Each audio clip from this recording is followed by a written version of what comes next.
Hi guys, this is Linda and welcome back to my kitchen. So today we're going to make a meat and vegetable skillet dinner.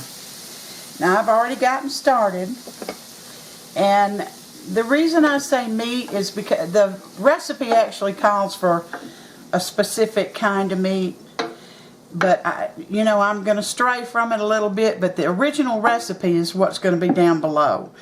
This is a pound of Mexican sausage, chorizo, and I added 1 large onion and I let it simmer or cook until the meat was done and the onions were tender. Then I added 3 cloves of garlic. 3 cloves. So now I'm going to add, this is my version of it now, 1.5 cups of chicken broth. But I have also added some roasted pepper broth in there with it. Same amount of water, but I added an extra flavor. So that's going in. Now the original recipe called for about 7 potatoes. Wrong. I'm adding, let me turn the heat up just a hair. I'm adding 2 sliced potatoes that I sliced thin. They're going in. Try to get them a little bit separated in there. Let me back off a little bit. There we go. Now it calls for frozen corn. Well, I wanted more vegetables than that. So I got a medley. Actually, it's a vegetable soup medley, and they're going in frozen. This is a 1 pound bag, 16 ounces. Going to put that in there. I also added some pepper flakes. I thought maybe the chorizo would be spicy, so I tasted it after it got cooked, and it was not for some reason. So I just added my own spice. Alright, we're going to let this simmer till the potatoes get tender. I'm going to put the top on the pan. And then we have one more addition. So this will probably simmer, I don't know, 12 to 15 minutes, and then we'll be back. Hi, we're back. And while I was off camera, I added another pound bag of vegetables, and this was a gumbo mix. And I also added a 14 point whatever it is can of diced tomatoes.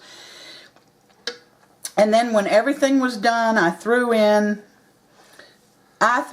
some arugula. But you use whatever you want to, or you don't have to use it at all. And the main thing actually we were waiting on, we want the flavors to blend, but we also want the potatoes done. There's nothing worse than a raw potato. And I'm going to treat this like a soup because that's what it looks like to me. And Sam, my tasty, my master taster, is here. And he's going to give this a taste. I wouldn't try to fix this in an ordinary skillet. This is a very large skillet. Electric skillet. Very large. So, this is like a hearty soup. A very hearty soup. Well, I believe that'll be enough. Alright, let me give them a close-up of this. Ooh.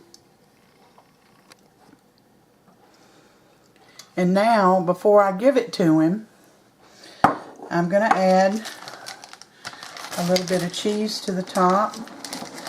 And you know, all of this is to your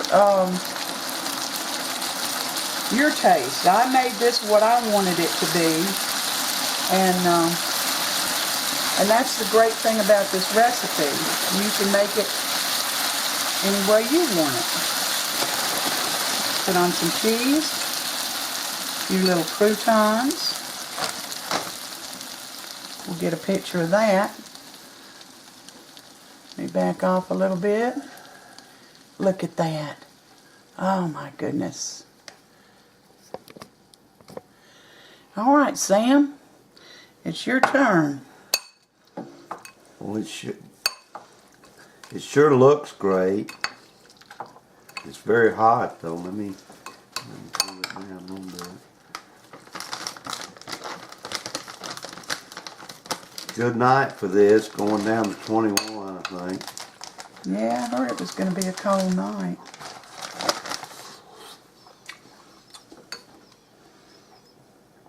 Mmm.